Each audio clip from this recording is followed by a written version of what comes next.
Hey everybody, thanks for watching. I'm at Silver Rock Golf Course in La Quinta, California with Jay Keel from the Golf Stick Pro, that's Jay's device there, and Milo Lyons, PGA, who drove in this morning from Arizona. I wanted to get both of you guys together for this video because of all the teachers that I've seen, you know, many, and I've hit a lot of really good shots on the channel, a lot of really horrible shots on the channel, but Jay had me hitting it the most pure, I feel like, in recent history. But the caveat to that being that I only felt like I could do it a certain type of way, which we were talking about before, Jay. So I think a fun thing to do, Jay, would be I want you to put Milo through the same drill that you put me through. It's kind of on the channel if you search Be Better Golf John Rahm. It's like kind of a John Rahm feeling drill to me. And let's see where it goes from there. So speak up, Jay, because you're not on microphone. I'll grab a couple balls. Yeah, I mean, I think the first thing we did, we just talked about, Milo's got a little bit of shoulder issue here. Try not to stand in front of the camera. So the first thing I always do is I have people kind of figure out where their optimum top of backswing is, okay? Does that make sense? Can I borrow your iron here real quick? Yeah. So here's what I always do, and I've done it for a long time just to get the feel for it. So what you're gonna do is get in your normal golf posture, right? I'm gonna go ahead and set the club on my shoulder blade, right on the blade. And I'm going to go ahead and turn as far as I can, get on that side, and I'm going to push my hands up and back. So that's it. That's Milo's optimum backswing. And you see what he starts to do is he starts to stretch. Even a guy as good as Milo and an instructor as long as he has, he starts to stretch and get a lot of air in his hands, which you don't want, right? So you want to squeeze that out, right? So that's really it. This is his top of backswing. Yep. Right? So that's as far as he can go right now. And if he wants to go further, he's going to have to either improve his flexibility. He's going to have to do a lot of stuff that he can't do because he's got a bad shoulder anyway. Yeah. So that's his perfect top of backswing. And then, so that's the first thing that I have people do. And then the goal would be to just take a bunch of, what we were doing is we started out really small and gradually worked our way up to that position.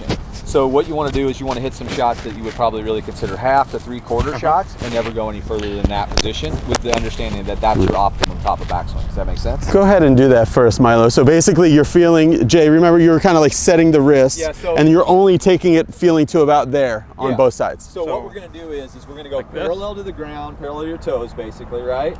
As the starting point, and then you're going to go back through impact, go ahead and hit it, and then you're going to go parallel to the ground, parallel to your toes. Yep. That's how you're going to start. So halfway back, halfway through. There it is. Yeah. So what loft club is that? It's a 7-iron. So can we go a little higher loft? Is that okay? Sure.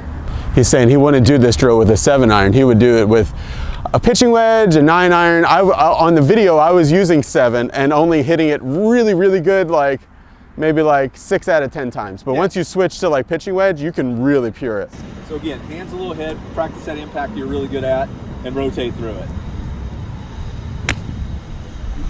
And you got to keep working on that till you start to hit it really crisp. So halfway back, really low. There you go. There you go. So Milo, I'll bring you in here. This is similar to a thing you were having me do. Yeah, it's a drill I use. I did a video called Build Your Swing in 3 Simple Steps. This is basically step 1. Okay. Here to here. Yeah. I mostly do these shots off of a little low tee. Okay, yeah, right. When I do it, but and I love basically that motion right there. Yeah. And once you start so this is where I get confused because I was doing this and I was hitting it really good. And I was hitting 7-iron 140 yards. So like 15 or 20 yards short of, no, like 30 yards short of like a full 7-iron. So, and I was saying to Jay, I said, well, this is like cute. This is not cute, but this is like a kind of a neat trick because I could feel like, you know, this is an iron. It feels like a 1.4 smash, which is like incredibly high for an iron for me. But it's not really that useful because I'm not going to go around the course bunting it like this all day. And Jay, what did you say to me? Well, I mean, that's all there is, right? I mean, your 3 steps or whatever, I'm sure you just gradually take it back a little further. So the 1, 2, I add a little hinge into my wrists and about left arm parallel, hit it. And then 3 is the same, left arm parallel and add a little turn to my body. Yeah. And that's it. So, right. Yeah, for me, I keep it even a little more simple. You teach a lot more than I do, so I have to be a little bit even more simple in my methodology. Right. Because what I found is most of the people because if you're not with him all the time, right? And one of the things we were working on is I'm going to see him, and then he's going to see 50 other people before he cycles back, and I see him again. So what he has a tendency to do is when he, instead of cocking his wrists, what he thinks of as wrist cock is actually just letting go of the golf club, right? So we just took all of that out of there, and what it becomes is if you take the wrist hinge out, there never is anything else to me. It always is just this rotation to here and rotation through. That's the simplest way that I can teach the motion, and that's kind of what we were working on. That's why I think you were hitting it so good. So Milo, this goes to something you were saying before we started filming, because I was like, why is it I'm hitting this so good? And you mentioned wrists. So how do I need to think differently? How do Be Better golfers need to think differently about wrist conditions? Well, your wrists really don't have to hinge a whole lot this way. They mostly hinge this way. So at the top of my swing, I've got a little of extension in my trail wrist, where you... Okay, because I'm not seeing that. That looks like a lot of this to me. It's... When you do this down at the ball, I can see it's not much, but oh, okay. It's that. Do that again in slow. That, and then turn. Yep. Rather than, let me see your club. So you're not doing this and turn. No. You're doing basically this and turn. Yes. That's a huge difference. Whenever somebody shows me I'm sucking it in too much, I try to do less of this because I'm sucking it in too much. The issue you run into is not the hinge, it's not the extension of the trail wrist, it's the rotation of your arms. Okay. So the only reason the club gets over here is my arms rotate. If my hand just hinges, the club never gets back behind me. Okay, gotcha. Okay, I have to stop the video here for a second because everything was going really well, but then I said, okay, gotcha there. That later on, I thought I understood what Milo was talking about, but as I really got into the differences of what is happening from address to when the club first gets parallel, so basically what they call the takeaway. Everyone's always said I have problems with my takeaway, I need to fix my takeaway, and I'm coming to the realization that I think they're right. And it wasn't enough detail in what Milo just said there, so I asked for, on his Coach Now site that you get through his website, I asked for excruciating detail on what exactly is happening in that first part of the takeaway, because it's really important. So here's Milo explaining that. Yo, Brendan, I have about 15 minutes right now, so I wanted to answer your question. So you asked what is happening with your golf swing and what's different than what I'm talking about. So when we set up to a golf ball, our wrists are slightly in ulnar deviation, okay?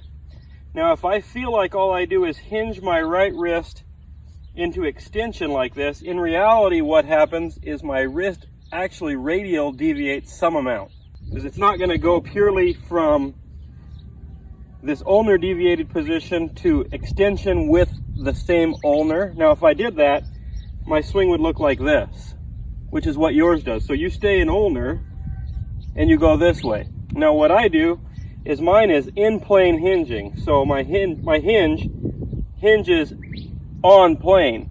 So it's basically on a 45-degree angle. So my club's on this 45. My wrist is going to feel like it just extends, but it's actually extending and radial deviating similar amounts as what I see measured when I've had it measured.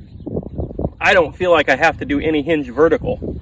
Now you may need to feel like there's more vertical hinge, but in reality what's happening is it's hinging in plane. So yours looks like this. You can see your left wrist gets bowed, but my left wrist is still in ulnar. So if I keep it in ulnar and do this, the club head sucks in. If I hinge it some amount radial and some amount into extension in my trail wrist, that just moves my left wrist into some kind of a flat position. So I hope that answers your question. So got to be really clear to make sure that you understand exactly what's going on. But we're ulnar deviated at address some amount, and at impact we're ulnar deviated. So if I leave that ulnar deviation and I just extend and flex, the club head will go too much in. So it's got to be on plane hinging, which is going to have some element of radial. I don't feel it personally. You might need to. Let me really get this clear, your 3 steps. All right, so the rest of this video is really, really good. But I wanted to get this section correct first, totally correct, in a level of detail that I think is necessary to make the next step, because I meet so many golfers that have this same exact issue with the club being taken away incorrectly. And it's way beyond the level of complexity that you're doing from address to that first time the club's parallel is a lot more than just saying like, hey, one piece takeaway, do a one piece takeaway. There's a lot more to it than that.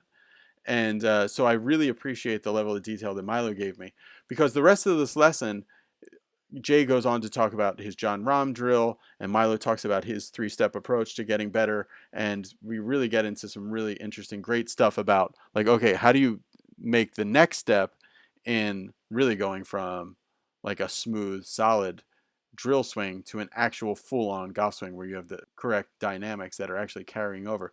But I feel like it's a moot point to move on until you can make that image on the left look more like that image on the right, because I'm learning more and more about the golf swing. Like, you always think that you know something about, or a certain amount about the golf swing, then you learn more, and then you realize like, man, back when I thought I knew something about the golf swing, I knew nothing.